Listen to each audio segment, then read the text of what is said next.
The land of dawn was born from the void, and to the void it shall return. Over the past few centuries, the seal that holds back the Lord of the Abyss had been waning in power, while the cracks in the abyss grew constantly.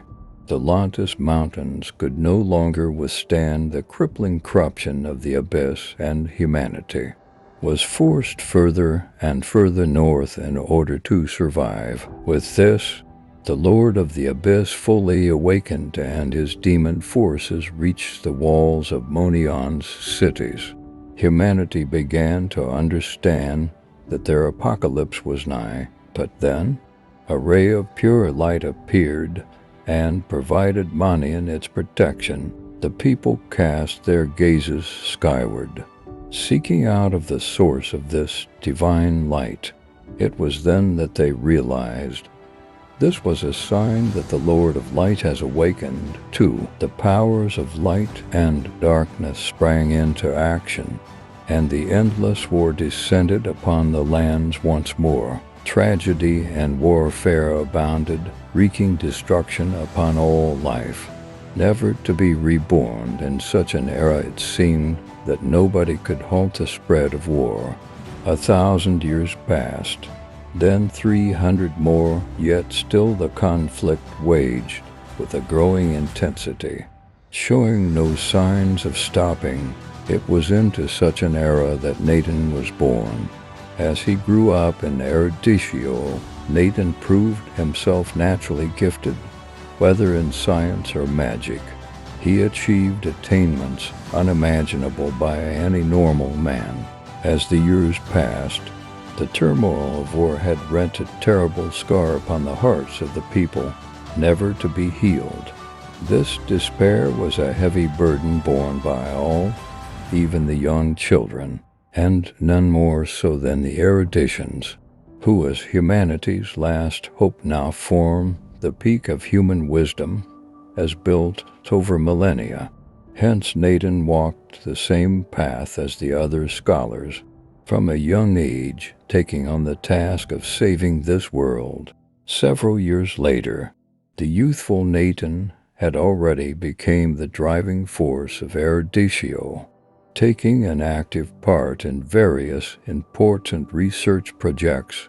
By the time he was 28, he had already been appointed as the official leader of Eruditio for his outstanding achievements. Together with its citizens, he endeavored to seek out a way to save the world. The Abyss had by this point accrued even more twilight orbs. If every last one fell into the hands of the Lord of the Abyss, it would spell the return of pure chaos to the world as all light faded into darkness. Nathan and the others were running out of time. They took command of all those in both Eruditio and Magic Academy, striving with all their might to find a way to turn things around and avoid a certain descent into chaos. A wealth of weapons, each one powerful beyond belief, was researched and created before being sent into war.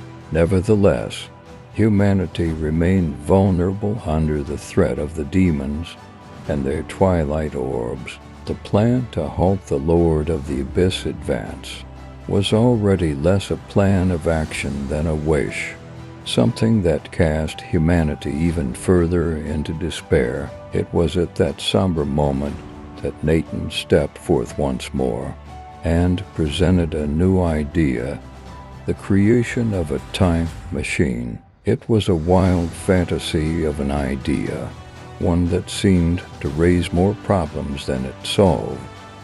How exactly does one travel through time, even if it were possible? How would you know which turning point in time to travel to? And moreover, would changing the past really change the future too? Regardless, humanity had been forced into a corner with no way back. Even the weakest flicker of hope could not be allowed to die out. Erudition put all other research aside and committed all of its manpower and resources into the search for a way to make time travel a reality. Nathan allowed himself not a second of rest, with almost all of his time and energy dedicated to his research. This unrelenting effort eventually produced results. Nathan and the other researchers worked together to produce an apparatus that, if provided enough power, could warp time itself. They continued to advance their research. Based around this discovery, a rudimentary time machine slowly developing before their eyes. A nagging problem remained. However, even with their current research, they had no way of providing the machine with such a gargantuan amount of power. Another issue was the fact that all four corners of the land of Dawn had been ravaged by the endless war for a long time now. Fissures spidered across the earth, floods surged, and tornadoes howled as countless life forms faced extinction in their unforgiving environments. The Mayan Empire's former glory was replaced by a scene of true desolation. Erudition lived on thanks to its shield of protection and took in myriad refugee families. No more was Eruditio merely the city of scholars. Now, it was the final light still shining as humanity faced its apocalypse. As the abyss gained control of the final shard of the twilight orb, it seemed that fate had been decided. Dark blasts of fearful energy burst forth, circling the skies above.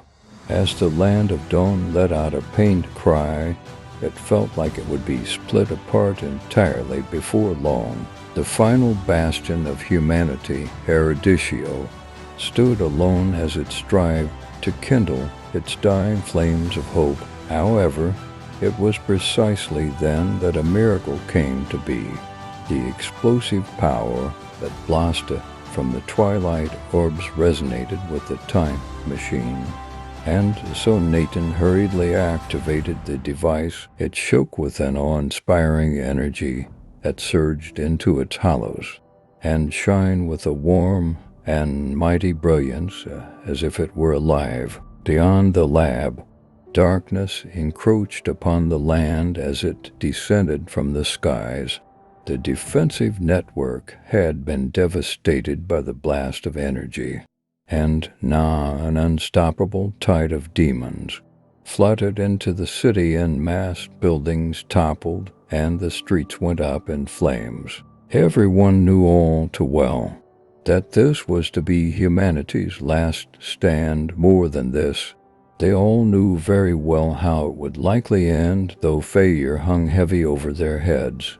That unrelenting sparks of hope continued to burn on in their hearts. Such hope in the face of defeat is what makes mankind, and they placed it entirely upon Nathan. Nathan took in the bleak scene before him and started up the machine with resolution in his eyes. There had been no time to test it, but their theories suggested it could support a single person and transport them through time and space. This was only a theory, however, meaning there'd be no way to guarantee his safety. The end of the world loomed before him, and at his back shone the hope of all others.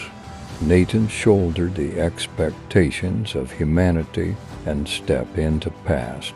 The future had to change, even if it meant a lifetime spent searching the sprawling expanses of time and space. Nathan would never give up hope, for such hope didn't belong to him alone. It was the hope of everyone in the Mayan. Just as long as he kept going and never gave up, there was still a chance for the land of Dawn's survival.